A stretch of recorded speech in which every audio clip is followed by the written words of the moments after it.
High বন্ধুরা, এই মুহূর্তে সুপ্রিম কোর্টের বড় খবর যেটা বেরিয়ে আসছে সেটা হচ্ছে 2014-17 টেট পাস প্যানেল প্রকাশিত হতে চলেছে শীঘ্রই।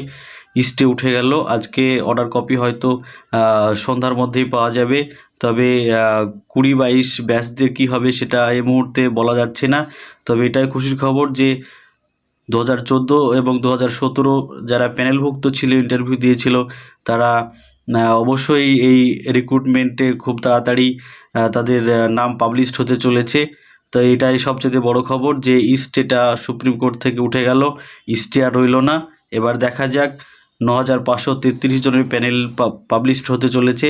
আজকে হয়তো রাত্রেই পাবলিশড হয়ে যেতে পারে, বা দুদিন হয়তো সময় নিয়ে খুব অতি শীঘ্রই। যে আগে থেকে যে প্রস্তুতি ছিল সেই প্রস্তুতি এখন তুঙ্গে, কারণ আমরা পর্ষদের পক্ষ থেকে আমরা বুঝতে পেরেছি যে ওরাও একদম নিয়োগ দেওয়ার জন্য উঠে পড়ে লেগেছে। সেই কারণে আর হয়তো দেরি হবে না, আর কিছুক্ষণ, আর হয়তো অল্প সময়ের মধ্যেই প্যানেল প্রকাশিত হয়ে যাবে। দেখা যাক 20-22 ব্যাচদের জন্য কি হচ্ছে, এবং 2014-17 প্যানেলে কে কে তাদের নাম দেখতে হবে। তবে এই মুহূর্তে চাকরি পাওয়াটা খুবই সৌভাগ্যের একটা বিষয়, কারণ দীর্ঘ প্রতীক্ষার অবসান ঘটতে চলেছে। যাই হোক, আমরা আশা করব যে প্রত্যেকেই যেন চাকরিটা হয় মেধা তালিকার ভিত্তিতে, এবং যোগ্য ব্যক্তিরা যেন সেই চাকরিগুলো পায়, সেটাই আমরা আশা করব। তাহলে দেখা যাক।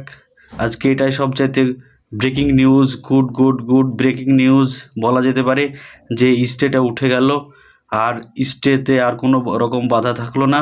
এবার পর্ষদ চাইলেই আজকে রাত্রেই বা কালকের মধ্যেই প্যানেল প্রকাশিত করতে পারে, এবং এরপরেই 2022-এর যে সকল ক্যান্ডিডেটরা আছে তাদেরও একটা সুখবর হয়তো অল্প দিনের মধ্যেই চলে আসবে, কারণ তারাও ইন্টারভিউয়ে বসার সুযোগটা অতি তাড়াতাড়ি পেয়ে যাবে। অতএব বন্ধুরা, স্টেটে উঠে গেল, এটাই বড় খবর। রাত্রে আবার বাকি নিউজ